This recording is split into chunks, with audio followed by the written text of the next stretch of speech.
కోరిన వరాలు ఇచ్చి కొండంత దేవుడు భక్తుల పాలిటి పొంగు బంగారంగా అన్నవరంలో విరాజిస్తున్న వీర వెంకట సత్యనారాయణ స్వామి వారి బ్రహ్మోత్సవాలు అంగరంగ వైభవంగా జరిపించడానికి అధికారులు అన్ని ఏర్పాట్లు చేశారు. మరికొద్ది సేపట్లో స్వామి అమ్మవారులు ఇదే కళ్యాణ వేదికపై ఆశీర్వాదం చేసి ఈ కళ్యాణ అయితే ప్రారంభించనున్నారు. కొద్దిసేపటి క్రితం స్వామివారిని వెండి గరుత్మంతుడి వాహనం పైన అమ్మవారిని వెండి గజవాహనం పైన గ్రామోత్సవం నిర్వహించారు. అక్కడి నుంచి స్వామివారి అమ్మవారులను ఈ శాశ్వత కళ్యాణ వేదిక వద్దకు తీసుకొచ్చి కళ్యాణ క్రతును అయితే వేద పండితులు వేద మంత్రోచ్చారణ మధ్య అయితే ప్రారంభించనున్నారు. ఇప్పటికే ఈ కళ్యాణ వేదిక భక్తులతో కిక్కిరిసిపోయింది. ఎప్పటి నుంచో ఈ కళ్యాణ మహోత్సవాన్ని కరులారా వీక్షిస్తామని భక్తులు ఎంతో ఆశగా ఎదురు చూస్తారు. ఆ నేపథ్యం అయితే రానే వచ్చిందని చెప్పుకోవచ్చు. ఇప్పుడు మనతో మాట్లాడడానికి ఆలయో చక్రధరరావు గారు ఉన్నారు, ఆయనతో మాట్లాడదాం. సార్, ఈ కళ్యాణ బ్రహ్మోత్సవాలు ఇంత వైభవంగా ఇప్పటికే ఏర్పాట్లు అయితే ఎంతో వైభవంగా జరుగుతున్నాయి. భక్తులు కూడా ఇప్పటికే ఈ కళ్యాణ మండపం అయితే భక్తులతో నిండిపోయింది. ఇప్పుడు ఎన్ని గంటలకి కళ్యాణ మహోత్సవం ప్రారంభమవుతుంది? ఎవరెవరు ముఖ్య అతిథులుగా హాజరు కాబోతున్నారు? ఈరోజు రాత్రి 9:30 గంటలకి కళ్యాణ కార్యక్రమాలన్నీ ప్రారంభమవుతాయి. చూసిగా 11:30 కార్యక్రమాల పరిసమాప్తం అవుతాయి. ముఖ్య అతిథిగా గౌరవ శాసనసభ్యులు జగ్గంపేట జ్యోతుల నెహ్రూ గారు హాజరయ్యే అవకాశం ఉంది. అలాగే రాష్ట్ర ప్రభుత్వం తరఫున బట్టలు ఇవ్వడానికి మన కలెక్టర్ గారు కూడా ఇచ్చేస్తున్నారు. అలాగే డిస్టిక్ జడ్జి గారు గంధం సురేంద్ర గారు కూడా రావడం జరుగుతుంది. ఇతర బీఏపీలు కూడా ట్రస్ట్ బోర్డు మెంబర్స్ చైర్మన్ గారు వీళ్ళందరూ కూడా వస్తున్నారు. ఇక వరుసగా కూడా మనకి తెలియకుండా కూడా ఇంకా బీఏపీలు వచ్చే అవకాశం ఉంది. సార్, ఈ కళ్యాణ మహోత్సవంలో ఇప్పటికే కొన్ని ప్రత్యేక ఆకర్షణలు అయితే కనిపిస్తున్నాయి. మీ మార్క్ అయితే కనిపిస్తుంది. అంటే ఇప్పుడు కళ్యాణ మహోత్సవం అంటే కళ్యాణం ముందే ఇంత మీ మార్పును అయితే చూపిస్తున్నారు. స్వామి అమ్మవార్లు వచ్చేటప్పుడు డ్రోన్ తో పూల వర్షం కురిపించారు. ఇది భక్తులను ఎంతో విశేషంగా ఆకర్షించింది. అంటే ఈ కళ్యాణ మహోత్సవంలో కానీ తర్వాత రథోత్సవంలో కానీ కళ్యాణం 4 రోజుల పాటు ఇంకా ఏదైనా ప్రత్యేకతలు ఏమైనా కనిపించబోతున్నాయా? భక్తులు ఏమైనా ఆ ప్రత్యేకతలు ఏమైనా ఆశించవచ్చా? ఊరేగింపులు అవి కూడా గ్రామోత్సవంలో కూడా వైభవంగా జరిగేటట్టుగా అన్ని రకాల ఏర్పాట్లు చేస్తాం. రథోత్సవంలో ఏ విధంగా అవాంఛనీయ సంఘటనలు జరగకుండా పటిష్టమైన బందోబస్తు తోటి వ్యవహారం చేస్తాం. ఇవన్నీ కూడా లోగడ కంటే కొంచెం భిన్నంగా ఉండేటట్టు మేము ప్రయత్నం చేస్తాం.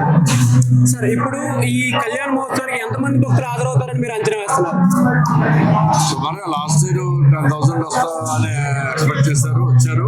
ఈ సంవత్సరం 30,000 పైబడి వస్తారని అంచనా వేస్తారు.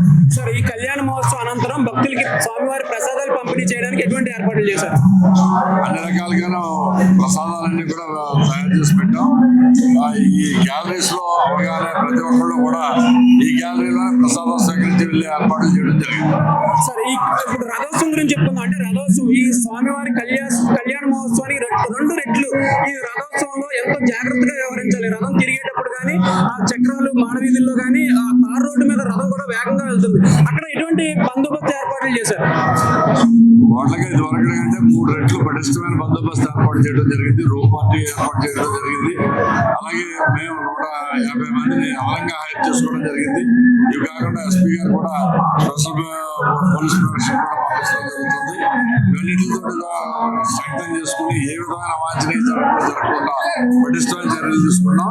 తల్లి మీద నడకగా ఏ విధమైన అవాంఛనీయ సంఘటన జరగకుండా రథోత్సవం చేయాలని చెప్పేసి సంకల్పంతో ముందుకు సాగుతున్నాం. భక్తులకి ఒక చిరస్థాయిగా ఒక మధుర స్మృతిగా నిలిచిపోయే విధంగా మీరు ఈ కళ్యాణ మహోత్సవాన్ని అయితే నిర్వహించడానికి ఏర్పాట్లు చేశారు.